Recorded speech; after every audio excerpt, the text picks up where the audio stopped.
Welcome students to Nishad physics classes. आज एक नया टॉपिक शुरू करने जा रहा हूं, लॉरेंज मैग्नेटिक फोर्स। तो बच्चों क्या नाम है इस टॉपिक का? Lorentz magnetic force. ओके, तो सबसे पहले हम लिखते हैं इस टॉपिक का नाम लॉरेंज मैग्नेटिक फोर्स।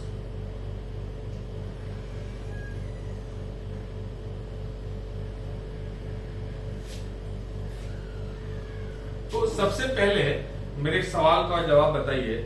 जो सबसे पहले वीडियो में मैग्नेटिक इफेक्ट ऑफ करंट में जो मैं डाला था कि अगर एक चार्ज पार्टिकल रेस्ट में है तो सिर्फ इलेक्ट्रिक फील्ड प्रोड्यूस करेगा, लेकिन अगर एक चार्ज पार्टिकल मोशन में है, अगर एक चार्ज पार्टिकल यूनिफॉर्म मोशन में है तो वो इलेक्ट्रिक के साथ साथ मैग्नेटिक फील्ड भी प्रोड्यूस करेगा। तो हम इलेक्ट्रिक फील्ड को डिस्कस नहीं कर रहे हैं, हम सिर्फ एक मूविंग चार्ज के मैग्नेटिक प्रॉपर्टी को डिस्कस कर रहे हैं। जब एक चार्ज मूव कर रहा है यूनिफॉर्म वेलोसिटी से तो बेटा क्या बनाएगा? Magnetic field. और जब मैग्नेटिक फील्ड बना रहा है इसका मतलब यह है कि दूसरे मैग्नेटिक फील्ड पे इफेक्ट डालेगा और खुद इफेक्टेड होगा। फिजिक्स का लॉ है like things effect like things. तो एक मैग्नेटिक फील्ड प्रोड्यूस हो रहा है, चार्ज मूव कर रहा है, वो चार्ज मैग्नेटिक फील्ड बनाएगा। और जब वो मैग्नेटिक फील्ड बनाएगा तो किसी अदर मैग्नेटिक फील्ड से इंफ्लुएंस होगा, एक फोर्स एक्सपीरियंस करेगा। तो लॉरेंज मैग्नेटिक फोर्स में हमें ये पढ़ना है, ये समझना है कि अगर एक चार्ज मैग्नेटिक फील्ड में, एक्सटर्नल मैग्नेटिक फील्ड में यूनिफॉर्म वेलोसिटी से मूव कर रहा है तो कितने मैग्नीट्यूड का फोर्स एक्सपीरियंस करेगा और उस फोर्स का डायरेक्शन क्या होगा। तो सबसे पहले बेटा मैग्नीट्यूड डिस्कस करेंगे फोर्स का, उसके बाद फ्लेमिंग्स लेफ्ट हैंड रूल से हम डायरेक्शन की बात करेंगे। तो सबसे पहले हम देखते हैं, ये देखिए हमारा जो है ये वाई एक्सिस है और ये एक्स एक्सिस है, ये वाई एक्सिस, और तीसरा एक्सिस हमारा ये जेड है। ये तीन एक्सिस है, मतलब this is the X, this is the Y, and ये जो है हमारा ऐसे है जेड। हमारा ये फोर्स ऐसे नहीं है बल्कि इस पे दोनों पे परपेंडिकुलर है। वाई एक्सिस पे मैग्नेटिक फील्ड है बी। तो बी क्या है? B is magnetic field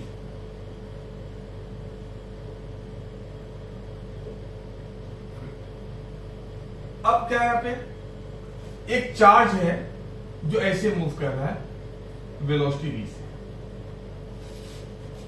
v। तो v क्या है?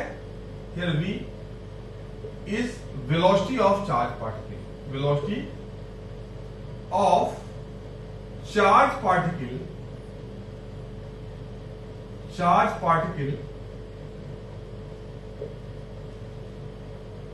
प्लस क्यू, मान लिया प्लस क्यू लेके चल रहे हैं।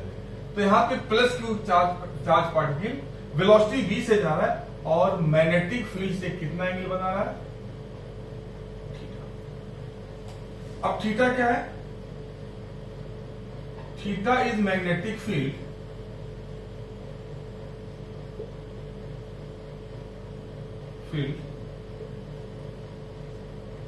Subtends theta is magnetic field subtends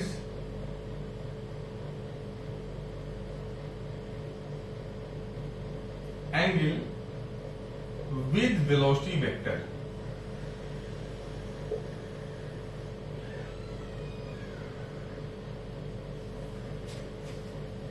theta is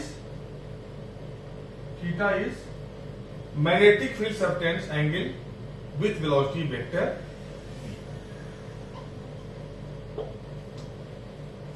तो थीटा एक एंगल है जो मैग्नेटिक फील्ड बी के साथ बना रहा है। अब अगर हम v के कंपोनेंट की बात करें तो by the resolution of the vector, by the rectangular component की हम बात करें, अगर रेक्टेंगुलर कंपोनेंट से, तो बेटा यहां पर जो है जो बीच का कंपोनेंट होगा v का कंपोनेंट इसके साथ होगा यहां पर v sin थीटा, और यहां पे होगा v cos थीटा। अब क्वेश्चन है यहां पर, अब ये जो प्लस क्यू चार्ज है मूव कर रहा है वेलोसिटी v से, मीन्स यूनिफॉर्म वेलोसिटी v से मूव कर रहा है, तो ये एक इस एक्सटर्नल मैग्नेटिक फील्ड की वजह से ये प्लस क्यू चार्ज एक फोर्स एक्सपीरियंस करेगा। क्यों फोर्स एक्सपीरियंस करेगा? कि प्लस क्यू जब मूव कर रहा है तो खुद एक चार्ज पार्टिकल हो गया। चार्ज पार्टिकल मीन्स ये हम इसके पास एबिलिटी है मैग्नेटिक फील्ड डेवलप करने की। तो जो प्लस क्यू का जो मैग्नेटिक फील्ड है वो अफेक्टेड होगा एक्सटर्नल मैग्नेटिक फील्ड बी से। तो फिलहाल हम इस टॉपिक पे हम प्लस क्यू के मैग्नेटिक फील्ड से हम मतलब नहीं, मैं डिस्कस नहीं करना, हमें यह देखना है कि plus Q charge external field B में यूनिफॉर्म वेलोसिटी v से मूव कर रहा है और ये b और v के बीच में एंगल थीटा बन रहा है, तो ये कितना फोर्स एक्सपीरियंस करेगा, हमें ये देखना कितना फोर्स एक्सपीरियंस करेगा। सिंपल सी बात है, हम लिखते हैं कि यहां पर F फोर्स, हम बात कर रहे हैं मैग्नीट्यूड की, I am talking about only magnitude. F proportional to, तो आपको पता है, फिर से लिख देते हैं, हम मैग्नीट्यूड को ऐसे भी लिखते हैं, ऐसे, या हम ऐसे भी लिखते हैं। तो ज्यादातर बुक में ऐसे, हम बुक पे ऐसे होता है, आप आंसर शीट में एग्जाम में ऐसे लिखेंगे। तो F proportional to Q means more charge, अगर Q जितना ज्यादा स्ट्रॉन्ग होगा, Q का मैग्नीट्यूड जितना ज्यादा होगा, वो उतना ही फोर्स एक्सपीरियंस करेगा। This force proportional to magnetic field. अगर मैग्नेटिक फील्ड जितना स्ट्रॉन्ग है तो वो चार्ज पे जो फोर्स लगेगा वो भी इतना स्ट्रॉन्ग होगा, और F proportional to V sin theta. बस आपको एक चीज यहां पे ध्यान देना है कि यहां पर जो है F वेलोसिटी के F is not directly proportional to the velocity. F velocity के प्रोपोर्शनल डायरेक्टली नहीं है, बल्कि F वेलोसिटी के एक कंपोनेंट v sin थीटा के डायरेक्टली प्रोपोर्शनल है, और ये जो v cos थीटा है इसका कोई भी इफेक्ट नहीं है, इनइफेक्टिव, ये कोई भी इफेक्ट नहीं डाल रहा है। अब जब हम दोनों को मिला देंगे तो क्या होगा? F proportional to Q V B sin theta. मिल गया क्या सब? आप अच्छी तरह जानते हैं कि F इक्वल टू K हो जाएगा Q V B sin theta. अब यहां पे क्या है? प्रोपोर्शनलिटी को हटाया था, यहां पे सिंबल एक K आ गया, और याद रखिएगा K is unit in all system, या K इज 1 कर दो, K is 1 in all systems of unit. सब में K का वैल्यू 1 ही होता है, हर यूनिट में, सीजीएस हो या ऐसा ही हो। तो हमने यहां लिखा K इक्वल टू 1, तो फाइनली हमारा F इक्वल टू हो गया Q V B sin theta. अब जरा देखिए, F भी फोर्स है, फोर्स क्या है? Vector quantity. जब ये वेक्टर है तो इधर भी वेक्टर होना चाहिए, रूल है, वेक्टर होना चाहिए, वेक्टर इक्वल टू वेक्टर, सिर्फ डॉट प्रोडक्ट को वहां छोड़ के। अब यहां पर देखिए F है, हमने Q को अलग किया, और यहां पे VB sin थीटा को अलग किया, क्योंकि हमारा ये वेक्टर है। F equal to Q V B sin theta. Okay,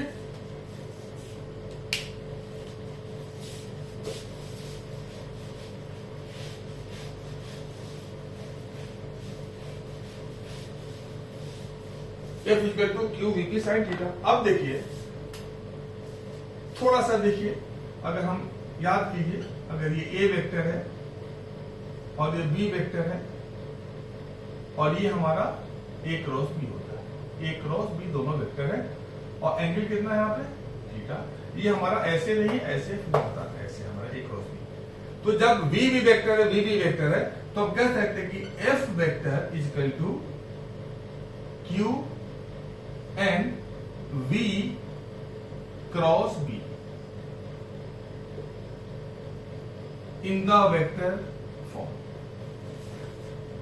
exam में आता है ड्राइव करने के लिए, बहुत ज्यादा मतलब कि एग्जामिनर जो क्वेश्चन सेटर है बहुत इसको पसंद करते हैं, इसको देते हैं कि इस क्वेश्चन को प्रूव कीजिए, ड्राइव कीजिए। अब सवाल उठता है कि V क्रॉस B हमने लिखा, why not B cross B? ये क्यों नहीं लिखा हमने? क्यों नहीं V क्रॉस B लिखा? जब आप राइट हैंड थंब रूल इस्तेमाल करेंगे तो जब हम एंगल लेते हैं हम कैसे लेते हैं? Anti clockwise. तो जो पहले आता है उसको पहले लेते हैं और बाद में आता है उसे हम बाद में लेते हैं। तो बेटा यहाँ पे अगर हम V से स्टार्ट कर रहे हैं, यहाँ पे हमारा ये V है, तो V से हम B के तरफ जा रहे हैं, मींस वेलोसिटी से हम जा रहे हैं मैग्नेटिक फील्ड की तरफ। इसीलिए हम V क्रॉस B लेंगे, मतलब वेलोसिटी क्रॉस मैग्नेटिक फील्ड हम कभी नहीं लेंगे कि B क्रॉस B, ये हमारा गलत होगा। इस चीज को ध्यान रखिएगा। हमने क्यों लिया है? इसे राइट हैंड थंब रूल जो है, जो आपको 11th में पढ़ाया गया होगा A क्रॉस B निकालने के लिए, उससे हमने लिया। अब सवाल है F का डायरेक्शन क्या होगा? तो बेटा ये हमारा F है, ये हमारा मीन्स अगर हम ऐसे लगा दें यहां पर, अगर थोड़ी देर के सोचिए, शायद हम शो कर सके आपको मार्कर से, ये हमारा B है और ये हमारा F। देखिए थोड़ा सा देखिए इसको, जरा देखिए आप।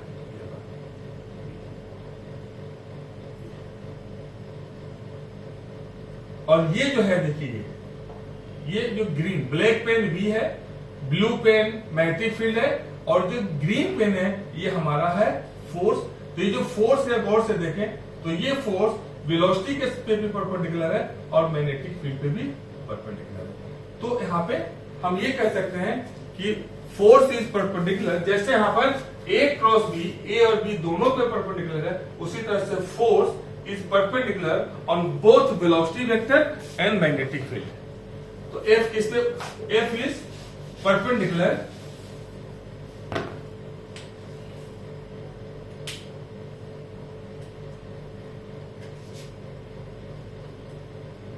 F is perpendicular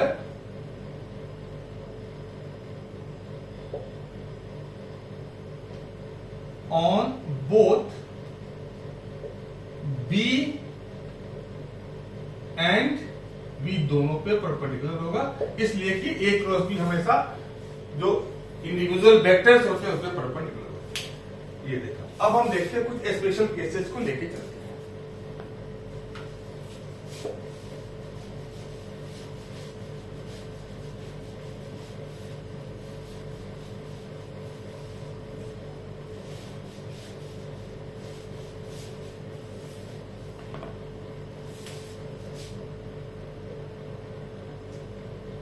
special cases.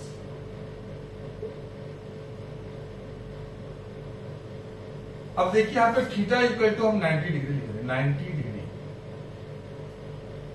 Diagram में ऐसे सिंपल B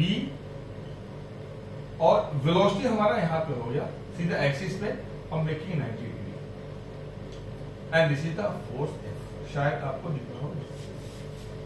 तो इस केस में, स्पेशल केसेस में नंबर 1 लेते हैं, थीटा इक्वल टू 90 डिग्री और यहाँ पे F equal to Q V B sine 90।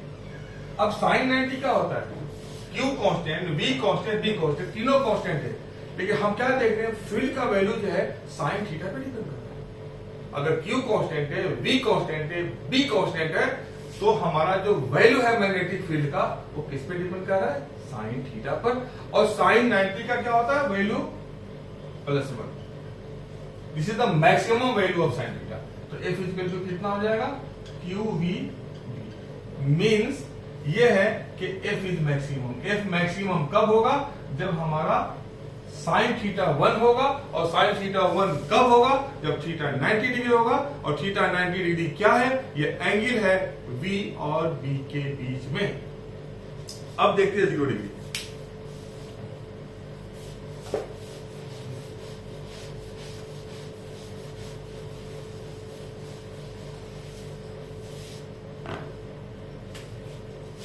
Second theta is equal to 0 degree, this is the B, और इसी पे हमारा हो गया वेलोसिटी। अब इस केस में क्या, अगर देखें हम F is equal to Q V B sine 0, और पता है साइन 0 कितना होता है 0, तो Q V B and 0 sine 0 0, तो F इज इक्वल टू 0। इस केस में हमारा क्या है 0 हो गया। मीन्स अगर कोई मैग्नेटिक फील्ड के पैरेलल चल रहा है तो उस पर फोर्स नहीं लगेगा। बहुत सारे दो फिल्मों में देखा होगा आपने कि अगर कोई लोहे के मतलब शूज वगैरह पहन के और किसी मैग्नेटिक फील्ड में वो पहुंच जाता है, किसी ऐसे डिवाइस पे शायद कोई फिल्म देखा भी होगा इंग्लिश मूवी, तो उसको बचने के लिए अगर वो मैग्नेटिक फील्ड के पैरेलल चलेगा, उस रूम में जो मैग्नेटिक फील्ड का डायरेक्शन है उसके पैरेलल चलेगा, तो मैग्नेटिक फील्ड का कोई भी इफेक्ट नहीं करेगा। अदरवाइज वो डिवाइस उस बॉडी को खींच लेगा या फेंक देगा एक टेंजेंशियल फॉर्म में। लेकिन अगर उसको डायरेक्शन में मूव करते हैं, मैग्नेटिक फील्ड के पैरेलल मूव करते हैं, तो फोर्स नहीं लगेगा। अब जरा 180 डिग्री पे देखते हैं 180, लेट्स सी,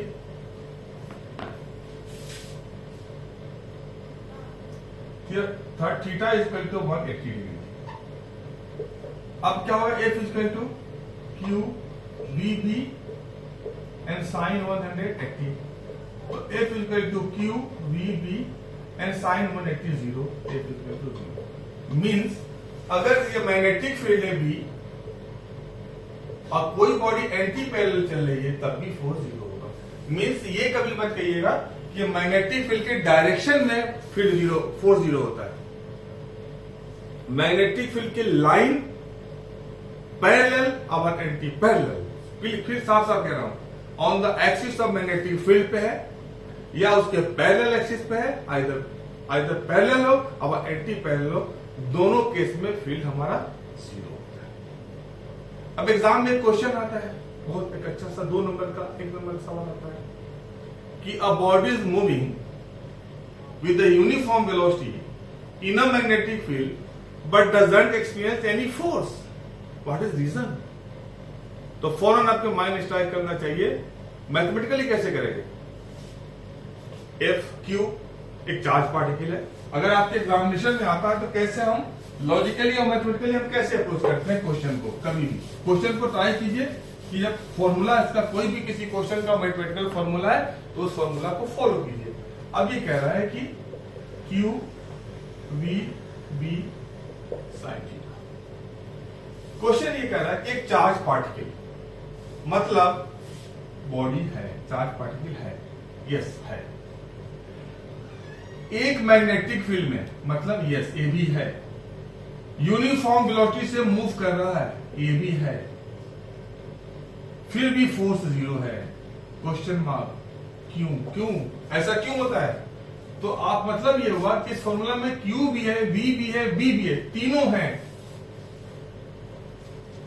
और कोई भी फैक्टर 0 कब होता है? जब 4 5 के मल्टीप्लीकेशन में कोई भी एक फैक्टर 0 हो जाए तो पूरा का पूरा वैल्यू 0 हो जाता है। तो यहां पे एक ही पॉसिबिलिटी है कि sine theta is equal to 0, तो ये पूरा 0 हो जाएगा। और साइन थीटा 0 कब होता है? थीटा इज इक्वल टू 0 या थीटा इज इक्वल टू 180।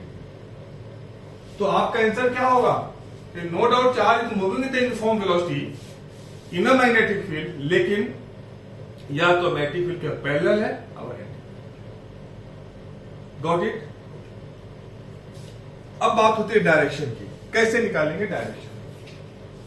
मैं सोचता हूं कि एक टॉपिक और करा दूं और डायरेक्शन उसमें न्यूमेरिकल भी हो जाएगा, डायरेक्शन, और ये तो मैग्नेटिक लॉरेंज मैग्नेटिक फोर्स है, और नेक्स्ट क्लास में डायरेक्शन और उसके साथ साथ मैं लॉरेंज फोर्स करा दूंगा। आज मैं सिर्फ आपको एक छोटा सा टॉपिक और इससे रिलेटेड है। एग्जामिनेशन में लॉरेंज मैग्नेटिक फोर्स के साथ एक और भी आ जाता है कि that is the define 1 tesla charge. इसी में कि just derive Lorentz, what is Lorentz magnetic force, derive Lorentz magnetic force and hence define 1 tesla, define 1 tesla. तो मतलब यह है कि इससे रिलेट करके बेटा डिफाइन करना है। हमें इसी टॉपिक से रिलेट करके डिफाइन करना है, इसी टॉपिक से। तो define 1 Tesla.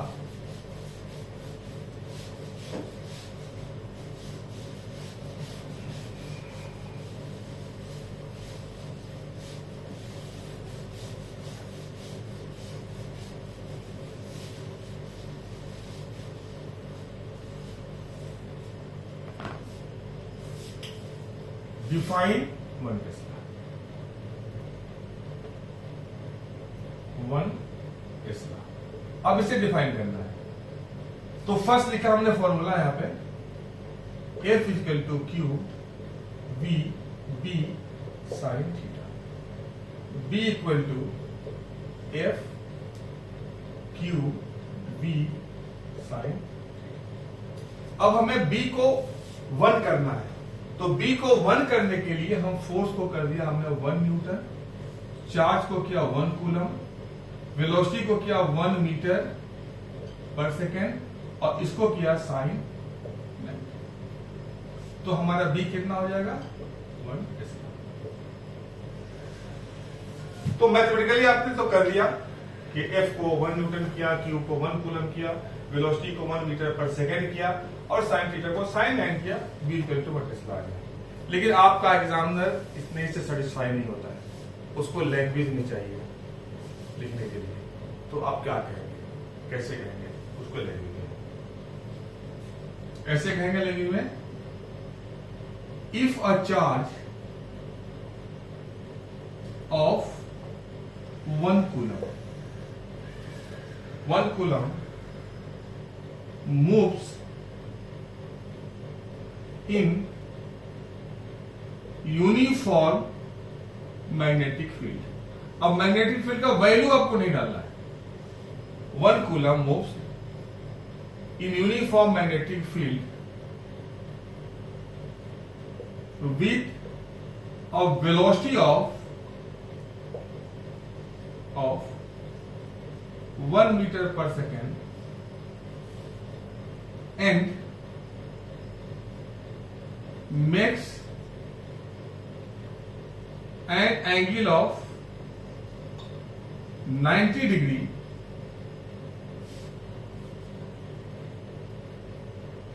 and experiences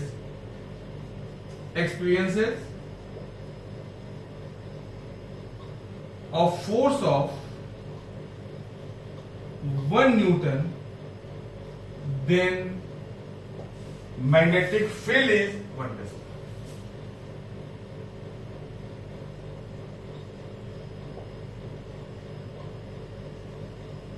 is 1।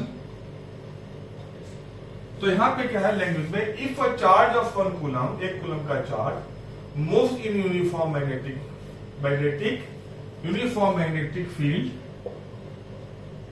with the velocity of 1 meter per second and makes an angle of 90 degree and experiences a force of 4 Newton, then the magnetic field is 1 tesla. तो student थोड़ा सा इसको लिखने में उनको problem होता है, या तो रट के चलिए या सेंटेंस अपना माइंड से फ्रेम कर लीजिए। तो ये हमारा डेफिनेशन हो गया। नेक्स्ट क्लास में right Fleming's left hand rule direction के लिए, और उसके बाद Lorentz force, not magnetic force, Lorentz force, और इसमें दो तीन न्यूमेरिकल्स करा देंगे। तो आपका ये टॉपिक पक्का हो जाएगा। होप मैंने अच्छे से एक्सप्लेन करने की कोशिश की। ओके, और बस इसे आप देखिए, और रिक्वेस्ट है आपसे कुछ फ्रेंड्स से भी कही, अगर उनको अच्छा लगता है ट्राई करें, अगर अच्छा लगता है तो उसे सब्सक्राइब और लाइक करें। Okay, have a good time.